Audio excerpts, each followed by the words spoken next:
이 M&A 매물로 나왔던 이유, 그다음에 M&A가 타당한 그 인수에 대한 어떤 레셔널을 어떻게 우리가 설명할 수 있냐를 좀 얘기해 봐야 될 것 같은데, 결국 턴어라운드가 필요해서 이제 매물로 나온 것 같아요. 주가도 더 이상 방어가 안 되고, 그다음에 사업 자체도 구조조정 들어가면서 이제 인력에 대한 구조조정 들어간 게 이제 거의 마지막 단계라고 봐야 되거든요. 사람.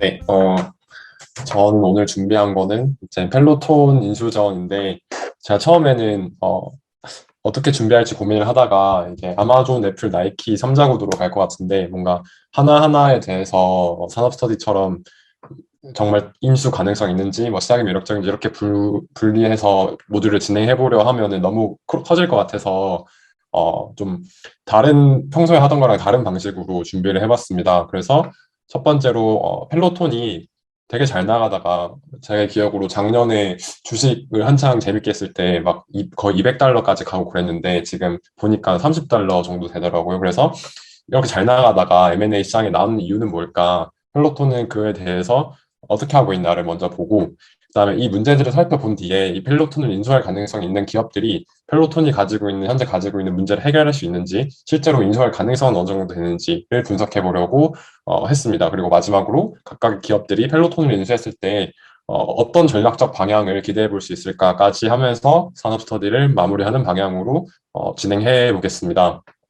첫 번째로 일단 펠로톤이 어떻게 하면서 추락하게 됐는지를 살펴보고 싶은데요. 일단 그 전에 펠로톤의 비즈니스 모델이 어떻게 되는지부터 한번 간단히 살펴보겠습니다. 펠로톤은 일단 유산소 운동을 좀 재밌게 할 수 있게 재밌게 할 수 있게 앞에 TV 스크린이 있고 이 스크린에서 유산소 운동을 가르쳐주는 그 인플루언서들, 강사님들이 있어요. 그래서 강사님들이 운동하는 영상을 보면서 이 사용자들도 그거를 따라하면서 좀 쉽고 재밌게 유산소 운동을 접목할 수 있는 그런 제품들을 내놓고 있는데요. 일단 얘들을 보면은 바이크랑 트레드밀 두 가지 종류가 있는데 바이크는 보시다시피 자전거 타는 거고 트레드밀은 아시다시피 러닝머신 으로 우리나라에서 보통 불리는 그런 기계인데 원래 트레드밀이랑 바이크 모두 다 보급형 모델이랑 고급형 모델이 두 개 다 있었어요. 보시다시피 플러스가 붙어 있는 게 보급형 모델이고 이제 그냥 아무것도 없는 게 보급형인데 나중에 좀 나오겠지만 원래 트레드밀 플러스도 있는데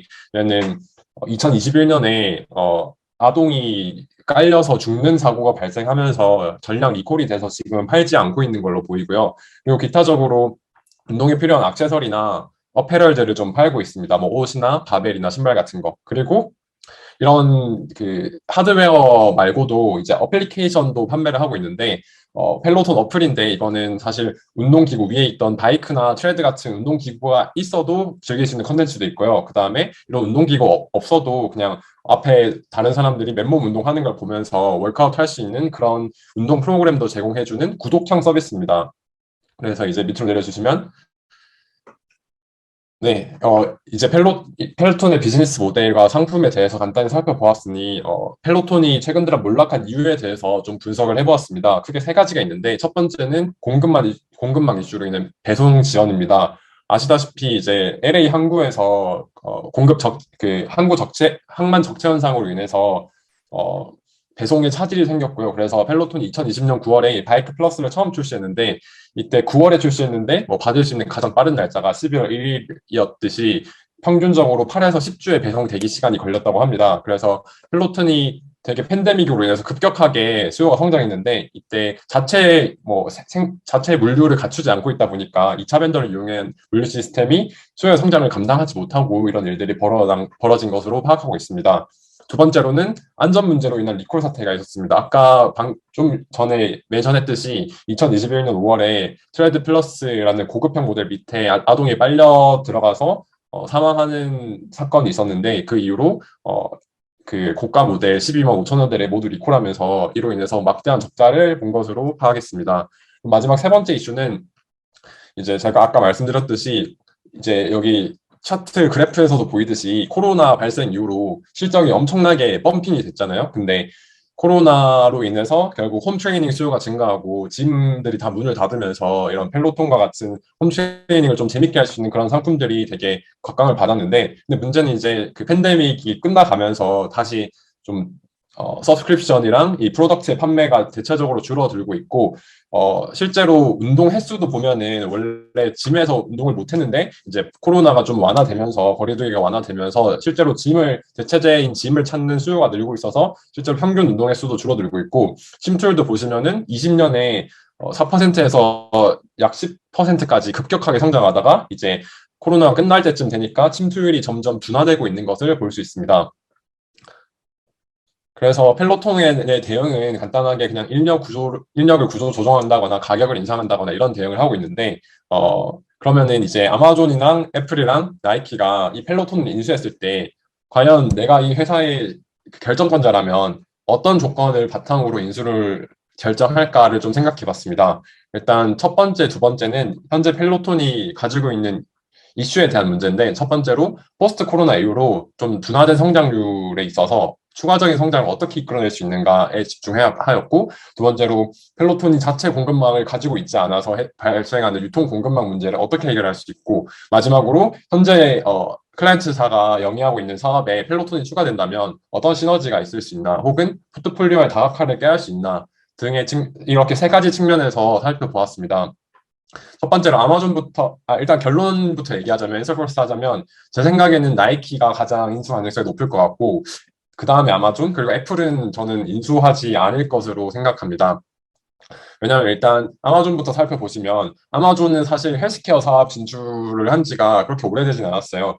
이제 아마존 케어라는 어플리케이션과 헤일로라는 전자 밴드, 그 애플워치 같은 스포츠 밴드를 출시하였고, 되게 오래되지가 않아서 생각보다 헬스케어 시장에는 좀 늦었어요. 근데 이제 아마존이 좀 가지고 있는 거는 결국 로지스틱스 네트워크랑 이제 아마존 프라임이라는 구독 서비스가 있는데, 이 아마존 프라임 구독 서비스에 펠로톤 구독 서비스를 추가해서 서로 크로스셀링을 할 수도 있고, 아니면은 사실 저는 펠로톤이라는 그 상품 자체가 구독 서비스는 월에 13,000원 정도라서 진입 장벽이 되게 낮지만, 이제 트레드나 바이크 같은 경우는 초기에 구매 비용이 있기 때문에 진입 장벽이 되게 높다고 생각을 했습니다. 근데 아마존이 가지고 있는 자체 로지스틱스를 이용하면은 이제 아마존 프라임 구독 서비스에다가 렌탈 서비스 같은 거를 추가할 수도 있을 것 같아요. 그래서 뭐 워낙에 아마존이 물류 네트워크를 잘 갖추고 있으니까 몇 달 렌탈 해보고 구매할지 안 할지 결정을 해보세요, 이런 모델이 될 수도 있고, 되게 다양한 모델로서 더 다양한 커스터머를 끌어들일 수 있을 거라 생각하고요.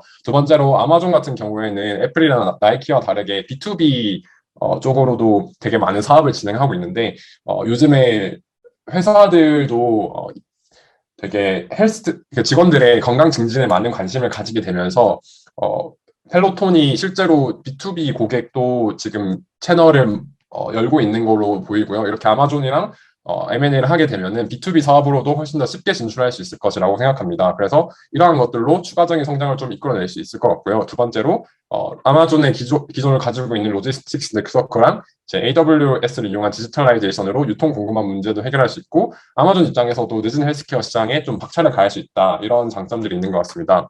두 번째로 이제 애플 보면은, 애플 첫 번째 이제 포스트 코로나 이후로 어떻게 추가적인 성장을 이끌어낼까 생각해 보면, 기존에 가지고 있는 얘들 그 애플 워치나 이제 피트니스 플러스 같은 플랫폼들이 있잖아요. 이런 플랫폼이랑 그리고 애플이 가지고 있는 OS랑 칩 같은 거를 펠로톤에 사용해서 펠로톤 자체를 좀 더 플랫폼 사업화 시킬 수도 있을 것 같고요. 예를 들면 애플의 어플리케이션들을 펠로톤에서 구동할 수 있게 되면은 펠로톤 자체에서 즐길 수 있는 컨텐츠가 늘어나니까 사용자들이 좀 어필할 수 있을 것 같고, 지금 실제로 현재 있는 아이클라우드 구독 서비스에 뭐 플랫폼에 아마존 프라임처럼 펠로톤을 추가한다던가 이런 방법도 가능할 수 있습니다. 두 번째로 이제 펠로톤은 지금 미국과 호주 시장, 캐나다 시장 이렇게 세 군데를 위주로 진출을 해 있는데요. 이제 애플 같은 경우에는 전 세계를 대상으로 휴대폰을 팔고 있다 보니 공급 유통망이 전 세계에 고루고루 퍼져 있어서 해외 진출이 용이하기 때문에 이러한 점을 통해서 추가적인 마지노선 성장을 이끌어낼 수 있을 것이라고 생각합니다. 하지만 저는 애플이 펠로톤을 인수하지 않을 이유도 많다고 생각하는데요. 특히 첫 번째로 애플의 인수 트랙 레코드 자체를 살펴보면 최근 거의 10년간 30억 달러가 넘는 인수 레코드가 없습니다. 근데 펠로톤 시가총액이 30조보다 훨씬 높아서 트랙 레코드 자체를 살펴봤을 때 애플은 인수에 있어서 보수적인 회사라고 생각을 하게 됐습니다. 두 번째로 애플은 이미 아이폰, 아이패드, 애플워치 등 이미 하드웨어 제품이 있고 이 제품들을 기반으로 헬스케어 사업을 영위 중이라고 생각합니다. 그래서 뭔가 광의의 캐니발라이제이션이 또 일어날 수 있다고 보는 게 사실 애플워치 같은 경우는 짐에서 운동하는 사람이나 조깅하는 사람들, 러닝하는 사람들이 대부분 사용하는데 사실 펠로톤 같은 경우에는 이런 짐이나 러닝, 조깅 자체가 대체제이기 때문에 뭔가 광의의 캐니발라이제이션이 일어나지 않을까, 그래서 디시너지가 있지 않을까라고 생각을 해봤고요. 마지막으로 펠로톤을 인수하지 않더라도 결국에 펠로톤 구독 서비스가 앱스토어에 등록돼 있고 인앱 결제로 이루어지기 때문에 펠로톤 구독 서비스를 통해서 이 구독 서비스로 인해 인한 매출의 일부 파일을 지금도 안정적으로 얻고 있기 때문에 굳이 구매가 안 당길 것 같고, 두 번째로 뭐 크로스셀링이 될 수 있지 않냐라고 할 수 있는데 사실 펠로톤 구독자가 애플 유로 구독 서비스를 이용하는 총 사람의 진짜 1%도 안 될 정도로 크로스셀링에도 별 효과가 없을 것 같이 보입니다. 마지막으로 저는 나이키가 가장 인수 가능성이 그나마 높다고 생각하는데 그 이유는 첫 번째로 포스트 코로나 시대 때 어떤 마지노선으로 또 성장을 이끌어낼 수 있을까 생각해보면 나이키의 스폰서십을 받는 운동선수들이 마케팅에 참여하게 되고 나이키 자체가 이제 펠로톤 자체가 라이프스타일 브랜드로 변모할 수 있다라고 생각합니다. 나이키의 어파렐들과 뭐 신발이나 옷들과 펠로톤의 운동기구들이 합쳐지면 서로 크로스셀링하는 효과도 나올 수 있고 이제 단순 운동기구, 단순 어파렐에서 라이프스타일 브랜드로 변모할 수 있는 첫걸음이 될 수 있을 거라고 생각하고요. 두 번째로 나이키도 애플과 마찬가지로 전 세계 공급 유통망에 있어서 해외 진출이 유리하고 세 번째로는 이제 포트폴리오 다각화에도 힘을 쓸 수가 있습니다. 그리고 마지막으로 저는 이게 좀 결정적이라고 생각하는데 최근에 룰루레몬이라는 요가복을 주로 파는 회사에서 옆에 오른쪽에 보이시는 미러라는 회사를 인수해가지고 지금 실제로 매장에서 판매를 하고 있는데 미러도 펠로톤이랑 비슷하게 실제로 거울이 있는데 이 거울에 자신의 운동하는 모습이랑 어떤 트레이너가 운동하는 모습이랑 겹쳐져서 운동을 좀 재밌고 트레이너가 하는 걸 보면서 따라할 수 있는 그런 운동 제품을 내놓았습니다. 그래서 나이키도 이런 룰루레몬을 지금 되게 떠오르고 있는 룰루레몬을 견제하기 위해서 펠로톤을 인수하는 움직임을 보여주지 않을까라고 감히 예상을 해봅니다. 그리고 마지막으로 그러면 다른 기업들은 관심이 없을까? 펠로톤의 미래 방향을 결국 어떻게 나아가야 될까에 대해서 좀 생각을 해보았는데, 일단 저는 지금 이제 단기적으로 보면은 펠로톤의 진짜 경쟁자는 뭐 다른, 헬스 기구 업체들이라고 생각할 수 있지만, 저는 나중에 결국 시장에서 마켓 리더가 되기 위해서는, 그리고 또 포스트 코로나 이후로 마지노선한 성장을 계속 이어나가기 위해서는, 대체제인 짐이나 조깅이 진짜 경쟁자라고 생각을 하는데, 그래서 팬데믹 이후에도 사람들이 짐 대신 펠로톤을 선택할 요인을 만들어야 한다고 생각을 했습니다.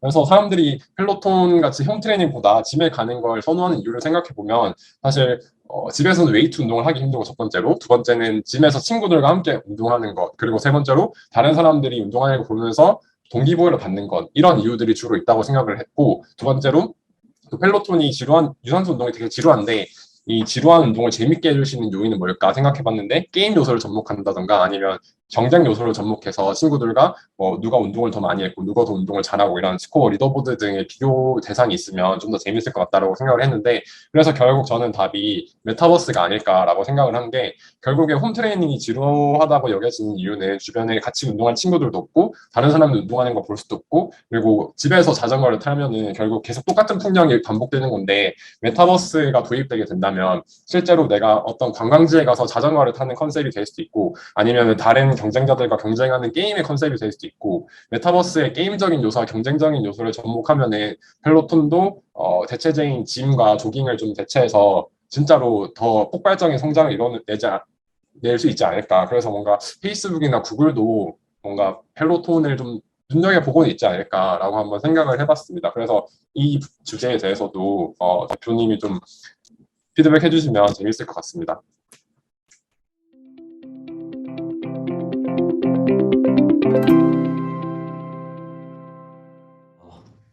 전 펠로톤이라는 회사 처음 봤어요. 그래서 아, 재밌게 들었는데, 일단 되게 부침이 단기간에 심했던 회사네요.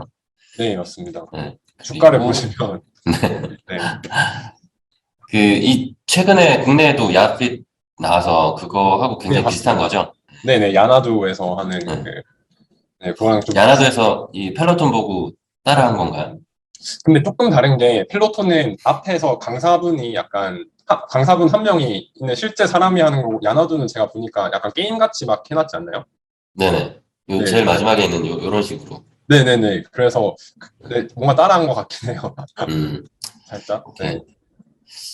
어, 그, 뭐 어떤 사건, 사고만 없었다면 그냥 혼자 스탠드얼론으로 계속 비즈니스를 할 수 있는 사업체가 아닐까라는 생각은 드는데, 뭐 아동 사고나 아니면은 물류 대란에 그 피해를 본 거는 좀 안타깝네요.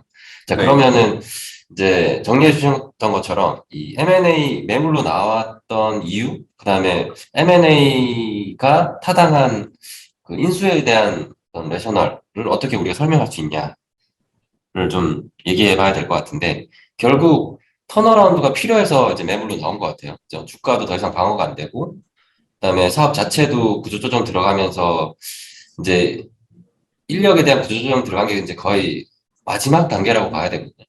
사람을 정리하게 되면, 그러니까 이게 명예퇴직으로 되게 어떻게 보면은 밸류를 창출하기 좀 힘들어진 인력들을 정리하는 것과 지금 한창 일해야 되는 인력을 정리하는 건 완전 다른 뷰죠. 그래서 아마 펠로톤 내에 있는 멤버들은 아마도 지금 당장 이제 제 몫을 할 수 있는 굉장히 왕성하게 일할 수 있는 이제 주력들이 꽤 많을 텐데 그들이 구조조정 당하고 있다라고 하면 회사 자체가 이제 존폐까지도 논해야 하는 그런 상황으로 가지 않았나라는 생각이 드는 거고요. 이제 그런 것 때문에 그러니까 뭔가 변화가 필요한 거죠. 그러니까 첫 번째는 펠로톤이 가지는 저 부정적인 이미지, 그러니까 이 아동 사망 사고에 의한 시장 내에서의 부정적 이미지와 두 번째는 이런 리콜에 의해서 재정적인 위기, 그다음에 세 번째는 앞에서 얘기했던 것처럼 아직까지 미국 내에서 해결되지 않죠. 이 그 물류 대란에 의한 제대로 된 오퍼레이션이 따라오지 않는다는 거. 이 세 가지가 맞물려서 사실 펠로톤은 스탠드얼론으로서 이제 굉장히 위태로운 상황에 있었던 거고 그 위태로운 상황을 이제 극복하기 위해서 자체적인 대응 방안으로는 이제 턴어라운드가 안 된다라고 봐야 되고 그것 때문에 나온 거죠. 매물로. 자, 그러면 그걸 바라보는 인수업체들은 펠로톤을 피인수 기업으로 봤을 때 어떤 생각을 할까요? 첫 번째는 저 스탠드얼론 밸류 자체도 지금 굉장히 저평가되어 있다라고 생각하는 사업자들이 인수 의향이 있겠죠. 두 번째는 우리가 가지고 있는 몇 가지가 합쳐지면 저 기업은 혼자서 성장하는 것 또는 혼자서 턴어라운드 하는 것보다 훨씬 빠르고 큰 폭의 턴어라운드가 가능할 것이다. 라고 기대할 수 있는 시너지가 있어야 되겠죠.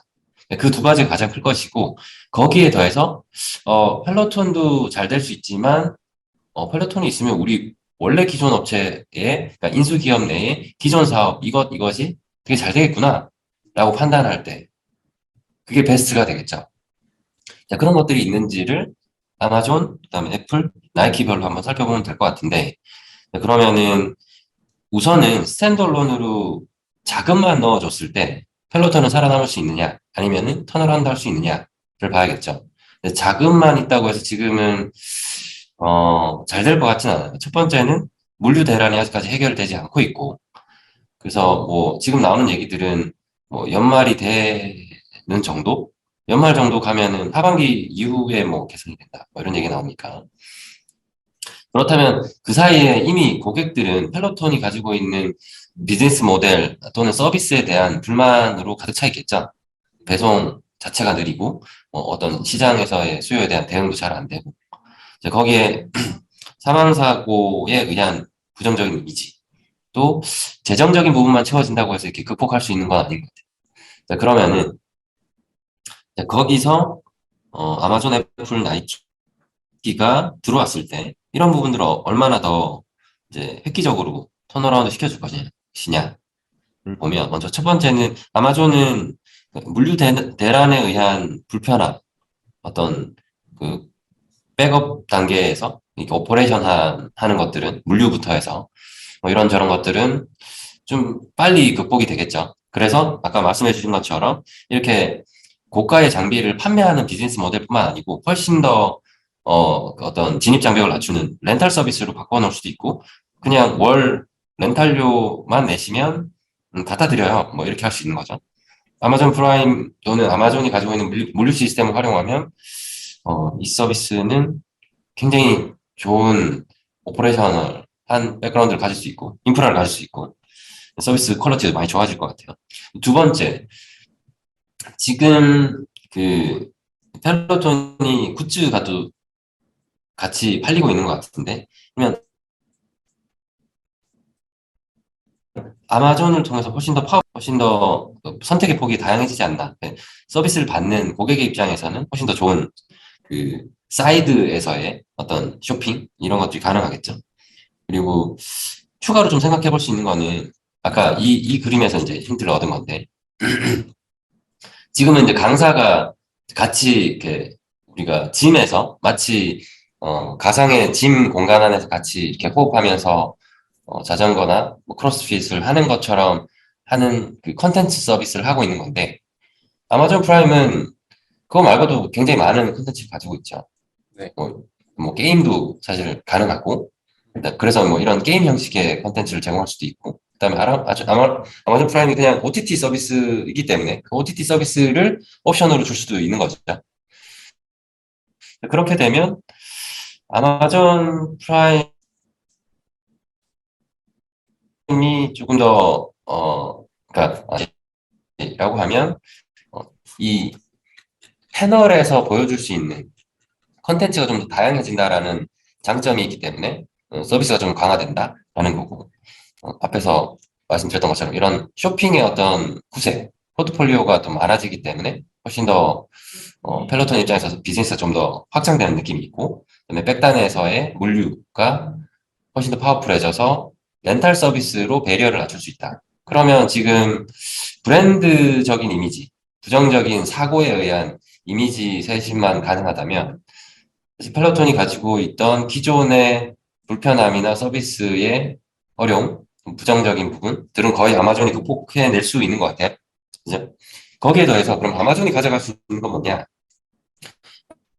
아마존은 아마존이 계속해서 추구하는 거는 되도록이면 많은 유저들이 오랫동안 아마존 플랫폼 내에서 시간을 머물면서 그들의 어떤 큐레이션 이런 것들의 영향을 받기를 바라는 거죠. 그래서 아마존이 얘기하면 많이 팔린다. 아마존이 이제 푸시하면 정말 많은 인구의 소비자들이 구매를 한다. 이런 영향력을 가지기를 원하는 거죠. 이건 뭐 이커머스 사업자면 다 그런데. 그런데 아마존 프라임이나 기타 다양한 서비스들을 파워풀하게 함으로써 가져가고 싶은 그 궁극적인 아마존 플랫폼 내에 계속해서 유저들이 머물게 하려고 하는데 그 중에 한 방편으로 아직까지 들어가지 않은 게 이런 홈 트레이닝 시장이었던 거죠. 근데 거기 들어가면 아마존의 유저들은 이제는 어, 개인적인 쇼핑, 그다음에 뭐 오락을 위해서 게임, 그다음에 독서, 그다음에 뭐 영화 감상, 그 외 그 OTT 컨텐츠 감상, 거기다가 운동, 홈 트레이닝의 순간까지 아마존의 플랫폼 안에 머물게 되는 거죠. 훨씬 더 아마존 입장에서도 매력적인 새로운 플랫폼인 거죠. 플랫폼 포트폴리오가 되는 거죠. 그런 입장에서 보면 아마존도 굉장히 갖고 싶은 사업체가 아닐까라는 생각이 들어요. 자, 그런데 그것과 조금 더 이제 억지로 좀 엮어보자면 그럼 아마존 웹 서비스하고는 뭐 연결되는 게 없는가? 라는 생각을 할 수 있죠. 아마존 웹 서비스는 뭐 클라우드 서비스를 할 수 있는 인프라이기 때문에 뭔가 데이터가 왔다 갔다 할 수 있는 모든 서비스들이 이제 그들의 수요 서비스니까 이 지금 펠로톤이 가지고 있는 서비스만으로는 조금 생각하기는 힘든데 저게 만약에 카메라까지 갖춰진 어떤 운동 홈 트레이닝 시스템이다 라고 하면 뭐 이런저런 사람들이 자기가 운동한 거에 그 뭐라 그러죠? 요즘 인증? 뭐 이런 거죠. 그 인증 영상을 올리고 뭐 그런 것들이 쉐어되고 뭐 이런 것까지 할 수 있는 거죠. 근데 그건 약간 뭐 조금 더 나간 생각이니까 일단 거기까지는 아직 서비스 되려면 한참 걸릴 것 같이 보는 중. 가능성 정도로만 얘기하면 될 것 같고요. 자, 그러면 저는 이 정도만 보더라도 아마존 굉장히 파워풀할 거다라는 생각이 드는데요. 그 애플은 또는 나이키는 그에 비해서 어떠냐 좀 생각해 봐야 될 것 같아요. 자, 그러면 애플과 나이키를 묶어서 렌탈 서비스가 가능할까를 한번 생각해 봐야 돼요. 근데 애플과 나이키가 렌탈 서비스가 되기 위해서는 자체적으로 되게 잘 돌아가는, 잘 오퍼레이팅하는 물류 인프라가 있어야 되는 거죠. 근데 제가 알기로는 애플은 자체적인 물류 인프라가 있을 수는 없고, 그죠? 네. 뭐, 자기가 아니지만, 직접 소유하고 있지는 않지만, 제3자에서 되게 좋은 계약 관계를 맺고는 있겠지만, 어쨌든 제3자니까. 뭐, 거기에 올려가지고 뭐 하는 거는 가능하겠지만, 아마존만큼은 아닐 거다라는 거고. 그러니까 뭐, 구체적으로 얘기하자면, 컨트롤할 수 없는 영역이 분명히 있을 거다. 특히나 이런 북미의 물류 대란 같은 상황에서 아마존보다 더 대응을 잘할 수는 있을까? 라는 생각은 살짝 들고요. 나이키는 자체적인 물류 시스템을 가지고 있나요? 인프라를? 제가 알기로는 아닌데. 저도 아닌 걸로 알고 있습니다. 그렇죠. 네. 자, 그러면 전 세계 공급 유통망이라는 거는 내가 소유한 게 아니라 그냥 제3자예요. 그러니까 강력한 파트너십으로 묶여 있긴 하겠죠. 그 강력한 파트너십이라는 거는 너도 좋고 나도 좋은 계약 관계인 거죠. 자, 그거는 아마존보다는 어쨌든 여유이다. 애플, 나이키 둘 다 그렇게 봐야 되고, 다만 애플이라는 브랜드 파워, 나이키라는 브랜드 파워 하에서 움직여주는 일사불란한 어떤 서드 파티의 그 물류 인프라가 있을 것이다라고 그러니까 어림짐작하는 거죠. 근데 그들이 약간 뭐 오퍼레이션에서 뻥나면 결국에는 힘들어지는 거구나. 그래서 엄청나게 시너지가 나긴 힘들다라고 보수적으로 봐야 될 것 같고. 자, 그럼 애플과 나이키 입장에서 굿즈 판매가 추가적으로 더 될 수 있는가? 근데 저기서의 굿즈는 사실 약간 애플과 나이키가 가지고 있는 굿즈와는 조금 느낌이 다른 거고, 심지어 나이키는 이미 비슷한 제품들을 팔고 있는데, 그거를, 펠로톤에 얹어서 팔 수 있다 정도겠죠. 응. 나이키는 조금 플러스적인 요인이 있을 것 같긴 해요.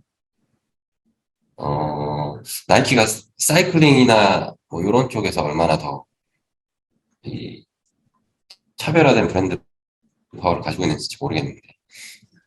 아무튼 뭐 펠로톤에 앉아서 펠로톤의 어떤 장비를 이용해서 운동을 할 때 가장 최적화된 어페럴을 나이키가 공급할 수도 있겠죠.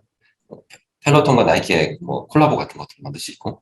그러면 뭐 나이키에서 주로 하고 있는 여러 가지 그 제품들이 좀 추가로 팔릴 수 있을 텐데, 그게 과연 나이키가 어, 이 지금 펠로톤의 시가총액을 합리화할 만큼 큰 효과가 있는 거냐? 저는 약간 더 보수적으로 봐야 되지 않을까라는 생각은 들어요. 나이키가 그 브랜드 파워 부족해서 뭐가 더 안 팔리진 않지 않을까라는 생각은 들거든요. 그래서 나이키가 지금까지 가지고 있고 잘하고 있는 여러 가지 그 게제트 아니면 앱들을 놓고 봤을 때 펠로톤이 얼마나 추가적인 밸류를 줄 수 있는지는 저는 약간 다웃이 있어요. 그래서 아까 말씀해 주신 것도 하셨던 것도 그런 포인트인 것 같은데, 나이키에서 출시한 여러 앱들이나 여러 뭐 앱 말고도 뭐 디바이스들이 있죠. 그 디바이스들이 지금 펠로톤이 가져서 보여주는 직접적으로 운동하는 거 빼고는 거의 겹치지 않을까라는 생각이 들어요. 네, 뭐 나이키가 인수해서 콜라보로 이제 뭐 이렇게 연동되는 것들을 막 갖추게 되면 좀 더 달라질 수는 있는데, 어 그게 그러니까 나이키가 생각할 수 있는 또 다른 이게 아니면 다른 거 플랜 B를 생각해 보면 펠로톤이 아니고 펠로톤스러운 여러 가지 홈 트레이닝 시스템들과 그 범용적으로 연결되는 거는 그게 차라리 더 낫지 않나라는 생각도 살짝 들거든요. 그러니까 그런 홈 트레이닝의 직접적인 하드웨어를 소유하지 않음으로 해서 홈 트레이닝의 각 하드웨어들과 조금 더 협업적인 관계를 유지할 수 있는 그런 것도 생각해 볼 수 있거든요. 그러면 음, 조금 더 하드웨어에 매이지 않고 지금 나이키가 가지고 있는 에셋, 코어 밸류를 확장하고 연결시킬 수 있는 거 아닌가라는 생각이 드는 거죠. 그러니까 여기 밑에서 얘기해 주신 룰루레몬과는 전혀 다른 전략적 무브먼트예요. 그래서 지금 되게 짧게 생각한 거라서 룰루레몬의 이 미러 인수와 나이키의 그러니까 펠로톤 인수하지 않음과의 비교겠죠. 펠로톤을 인수하지 않음으로써 나이키는 수많은 다른 이런 디바이스들, 그러니까 대형의 디바이스들과 연동할 수 있다. 그래서 사람들이 더욱더 나이키를 범용적으로 많이 사용한다. 그럼으로써 나이키의 앱과 나이키의 디바이스, 더 나아가서 나이키의 원래 본업인 이 어페럴 또는 신발 등등의 패션 아이템들, 스포츠 패션 아이템들하고 더 많이 연결됐다. 뭐 이런 거 아닐까라는 거죠. 그러니까 펠로톤을 인수함으로써 작은 시장 여기를 좀 단단하게 가지는 거냐, 아니면 거기에 아예 어떤 오너십을 가지고 들어가지 않음으로 해서 그 전체 시장의 지배적인 파트너가 될 수 있는 거냐에 대한 고민이에요. 룰루레몬은 나이키처럼 범용적으로 이렇게 사용되는 또는 구매되는 그런 브랜드는 아니잖아요. 그러니까 주로 여성들이 구매하고 있고, 그러니까 요가복 또는 실내 홈트레이닝복에서 약간 루이비통이다 뭐 이렇게 평가를 받고 있기 때문에 루이비통이 굳이 나이키 범주로 내려와서 그 레인지로 뭘 하겠다라고 생각을 하지 않기 때문에 특정 세그먼트에서 계속해서 단단한 거를 추구하는 게 이제 룰루레몬이다라고 보면, 룰루레몬이 미러를 인수한 거는 좀 설명이 가능한데, 나이키가 미러스러운 것 또는 이 펠로톤을 인수함으로써 이렇게 잃어버리는 마켓들이 꽤 있지 않나, 본업에서의 마켓인 거죠. 그런 것들이 있지 않나라고 한번 생각해 볼 수 있겠습니다. 뭐 여기에서 좀 챌린지 해주셔도 될 것 같아요. 그게 아닐 수도 있으니까요. 일단, 그리고 네, 그 대표님 말대로 나이키에 원래 있는 상품을 펠로톤을 영입함으로써 더 팔 수 있다는 대표님 말대로 틀린 말인 것 같고요. 차라리 다른 광의의 헬스케어 업체들과 파트너십을 맺어서 이렇게 좀 더 크로스셀링 하는 게 낫지 않나는 동의하고요. 근데 저는 펠로톤 제품을 그러니까 나이키랑 펠로톤이 M&A를 하게 되면 펠로톤 제품의 판매는 훨씬 늘어날 수 있다고 생각하는데요. 왜냐하면 지금 펠로톤 자체가 주로 채널이 온라인이잖아요. 근데 사실 저는 운동기구를 살 때는 실제로 체험을 해보고 사는 게 일반적인 소비자의 주원이 맵이라고 생각하는데, 지금 룰루레몬이 매장에서 미러를 판매하기 시작하는 것처럼 나이키 매장에서 만약에 펠로톤 제품을 체험해 볼 수 있고 사람들이 체험하는 걸 본다면 확실히, 특히 그리고 나이키에 오는 사람들이 대부분 운동에 관심이 있는 소비자들이기 때문에 훨씬 더 오프라인에서 유통을 할 때 훨씬 더 많은 커스터머에게 어필을 할 수 있지 않을까라는 생각이 드는데, 이게 아마존이랑 좀 다른 전략인 것 같은데, 아마존은 체험을 해볼 수 없다는 걸 렌탈로 해결한다는 느낌이라면은, 이 나이키는 실제로 오프라인 매장에서 체험해볼 수 있게 해줌으로써 사람들에게 좀 더 어필하는 그런 전략이라고 생각을 합니다. 그거는 타당한 것 같아요. 그게 만약에, 이제 그거의 전제는 좀 붙어줘야 될 것 같은데, 나이키가 가지고 있는 오프라인의 채널이 굉장히, 어, 크게, 광범위하게 펼쳐져 있고, 그게 굉장히 단단하다라는 가정이 있어야 되겠죠? 아, 네. 근데, 제가 알기로는 나이키의 거의 모든 매장들이 그냥 개별 사업자이거든요. 그러니까, 아, 나이키가 직접적으로 운영하거나, 굉장히 그 본디지가 강한 프랜차이즈를 가지고 있는 거라기보다는, 그냥 각 매장들이 개인 사업이에요. 그들이 그냥 결정하는 거예요. 그 가격조차도 심지어. 음, 그래서 나이키의 각 매장들 가보시면 신발 가격이 천차만별이에요. 아, 어디는 뭐 어떤 가격, 어디 가면 또 얼마, 뭐 이렇게 자기들이 알아서 다 그냥 해버려요.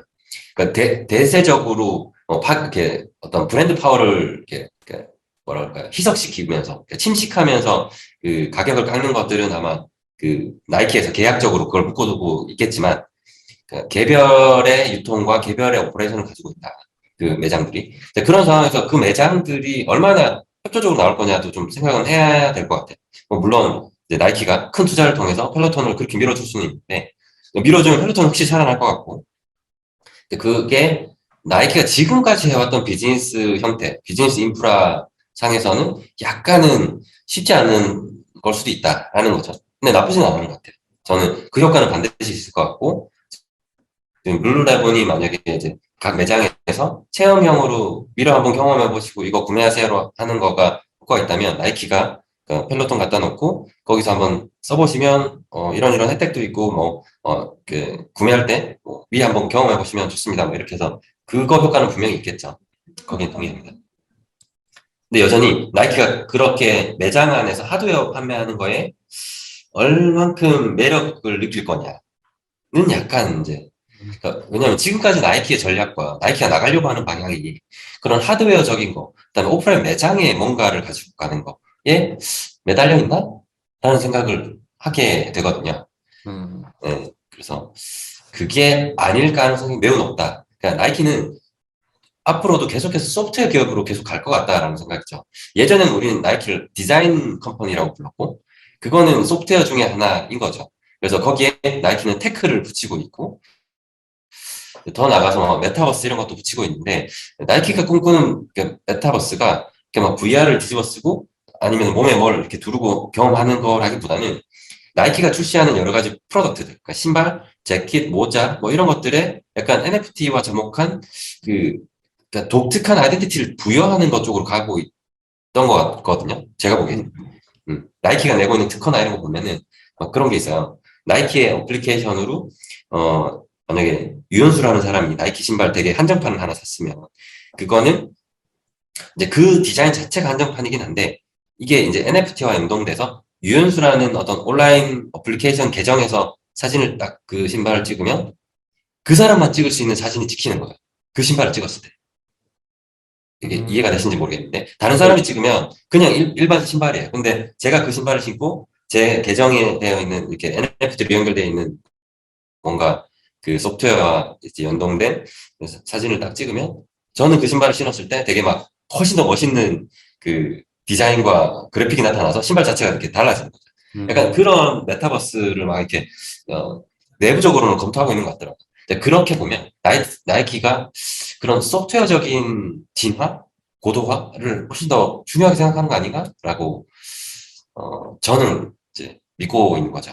이제 그렇게 봤을 때 펠로톤 인수는 약간 거기서 약간 하드웨어 쪽으로 가게 되니까 방향이 약간 틀어진다, 희석된다 이런 느낌이고, 그러니까 나이키가 이 소프트웨어 파워를 계속해서 뾰족하게 만드는 방법은 수많은 하드웨어 파트너십을 선택적으로 가져가는 거에 있거든요. 그러니까 하드웨어를 자기가 자기 밑으로 자기 에코시스템 안에 종속시키지 않고 수많은 그 파트너사들을 자유롭게 건드리면서 그중에 제일 잘하는 업체와 항상 무언가를 하면 그 소프트웨어 뾰족함은 계속해서 유지되는 거죠.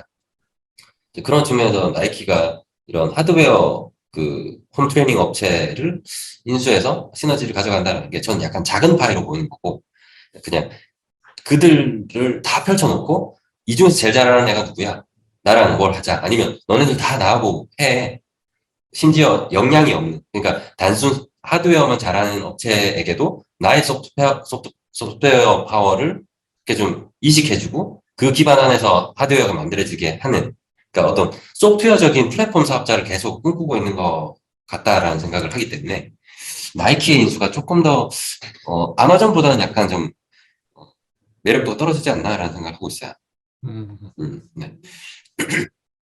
자, 그래서, 애플도 좀 얘기를 해봐야 되긴 한데, 저는 애플은 확실히 좀, 기존에 해왔던 여러 가지 하드웨어나 이런 것들과 비교했을 때 좀, 핏이 좀 안 맞지 않나라는 생각도 들고. 근데 이게 지금 애플, 나이키, 그다음에 아마존이 다 인수 의향이 있는 상태인 거죠? 지금. 맞나요? 어, 다 약간 루머라고 알고 아, 그래요? 있습니다. 네. 아, 네, 그러면, 네, 조금 더 그 가능성 떨어질 수 있겠다라는 생각이 드네요. 네, 그리고, 네, 제가 다른 찾아봤을 업체들, 때는 네네. 그 기사들에서 그 실제로 루머들이 있었는데 각 회사에서는 다 대응을 하지는 않았다고 들었습니다. 본 것 같습니다. 음, 네. 네, 루머 기준에서 판단을 해보면, 저는 아마존에 한 표를 줄 것 같다라는 음, 의견이고요. 네. 자, 그 다음에, 이 펠로톤의 미래를 그 메타버스와 연결하기 위해서는 저는 약간 몇 가지가 더 필요하지 않나라는 생각이 들어요. 음, 그러니까 단순히 VR 업체를 메타버스 업체라고 볼 수 있냐 하고 비슷한 건데, 그러니까 VR, AR 또는 뭐 이런 가상현실과 연결된 뭔가를 하고 있으면 메타버스러운 요소는 있지만 아직까지 갈 길이 먼 거죠. 그러니까 우리가 메타버스를 어떻게 정의하느냐에 따라 다른 거지만 조금 협의의 그 좁은 의미에서의 메타버스를 얘기하자면 그러니까 유저들이 컨텐츠를 만들어낼 수 있고 그 컨텐츠가 약간 수익화가 되는 게 메타버스의 가장 핵심이 아닌가? 근데 그렇게 되기 위해서는 이제 집객이 돼야 되고 집객이 되는 가장 좋은 플랫폼들은 게임이고 헤비 유저들이 돈을 많이 내고 뭐 이런 것들이거든요. 근데 지금 그 관점에서 보면 펠로톤은 좀 많은 부분에서 부족한 거죠. 우선 첫 번째로 이게 재미는 있진 않죠. 워낙에 재미없던 유산소 운동을 조금 재밌게 만들어 놓은 거기 때문에 네, 재미는 있지만 그 메타버스에서 돈을 내고 막 거기서 뭔가 창작을 하는 헤비 유저들이 있을 법한 플랫폼은 아니다 인 거죠. 펠로톤이. 그죠? 그러니까 자기 몸을 위해서 건강을 위해서 또는 자기가 운동하는 걸 좋아하기 때문에 하는 정도는 뭐 오케이인데 게이머들처럼 헤비 유저이지는 않지 않나? 그다음에 이 펠로톤 이 그 어떤 플랫폼 안에서 뭐 콘텐츠를 만들고 싶어지는 그런 거 요소는 없지 않나? 또 심지어 거기 안에서 거래가 되는 것도 쉽지 않다로 보면 이제 약간 지금 VR을 타고 자전거를 하는 거는 그냥 자전거 타는 걸 조금 더 재밌게 해주는 것까지가 아닐까. 뭐 그거를 메타버스라고 부른다면 뭐 메타버스인 건데 좁은 의미에서는 메타버스라고 부르기는 좀 힘들고 가상현실이 접목된 홈트레이닝 시스템까지 가는 거죠. 아니면 뭐 이렇게 할 수는 있겠죠. 자전거 타고 내가 경정 그 자전거로 대회하고 거기서 상금 타고 뭐 이런 것까지 간다 그러면 음, 그럼 좀 다른 얘기죠. 네. 그럴 수 있을까요? 저 무서워서 못할 것 같은데. 네, 자전거. 힘들 네. 것 같습니다. 네. 오케이. 그러면 조금 정리를 해보자면, 저는, 그러니까 무조건적으로 메타버스와 연결하는 건 이제 사업자들은 그러고 싶을 텐데, 우리 입장에서는 그렇게 볼 필요는 없는 것 같고요. 그죠? 그래서, 거리가 멀다면 멀다라고 얘기해 주면 좋을 것 같고, 3사 중에서는 저는, 네, 아마존이 가장, 그래도 인수가 타당한, 어, 그런 포텐셜 기업이 아닐까라는 생각을 했습니다. 혹시 뭐 마지막으로 좀 추가적으로 덧붙이고 싶은 말씀이나 뭐 의견 있으실까요? 아니요, 너무 다 되게 좋기도 하고 되게 신선한 피드백이어서 되게 새로운 시각을 접해볼 수 있어서 너무 재밌었고요. 네. 너무 막 동조화 안 하셔도 돼요. 반박을 해주셔야지. 네, 저도 들으면서 네, 아무튼, 네, 뭐냐가 저도 처음에는 나이키 쪽이 좀 더 가능성이 있다. 왜냐면은 사실 펠로톤이 음, 지금까지 켜온 게 저는 그 기사를 봤거든요. 펠로톤이 지금까지 켤 수 있었던 그런 원동력이 뭐냐. 왜냐면은 다른 업체들도 많았는데 이런 바이크 업체들도 많았는데 펠로톤이 좀 클 수 있었던 영향력은 결국에 그 인플루언서라고 설명을 하시더라고요. 기사에서는. 그러니까 결국에 펠로톤 앞에 나와 있는 그 강사분들이 되게 나중에 가면서 되게 유명해지시고 그런 현상들이 어, 발생을 했다고 해요. 그래서 뭔가 이 사람이랑 되게 내적 친밀감을 쌓으면서 실제로 운동하기가 또 더 재밌어지고 그럼으로써 펠로톤을 더 이용하게 되고 근데 나이키는 생각해보면 운동선수들이랑 그 스폰서십을 되게 많이 하잖아요. 그런 것처럼 이제는 인플루언서가 아니고 막 진짜 운동선수들이 나와서 앞에서 운동을 가르쳐주고 있고 막 그런 식으로 발전을 한다면 펠로톤이 조금 더 파워풀하게 성장을 해볼 수 있지 않을까라는 생각을 했는데 이제 아마존 입장에서도 확실히 이 제품의 퀄리티를 늘기보다는 큐를 늘리는 데 있어서는 아마존이 훨씬 유리할 것 같다라는 생각은 듭니다.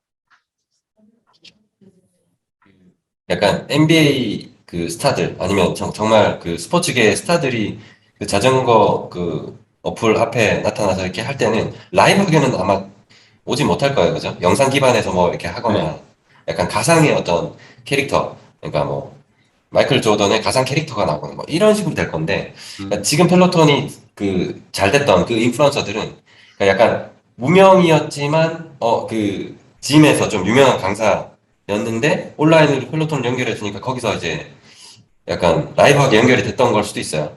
그죠? 음, 예, 그 차원과 약간 그 나이키에서 가지고 있는 그 셀럽들의 차이는 좀 큰 것 같아요.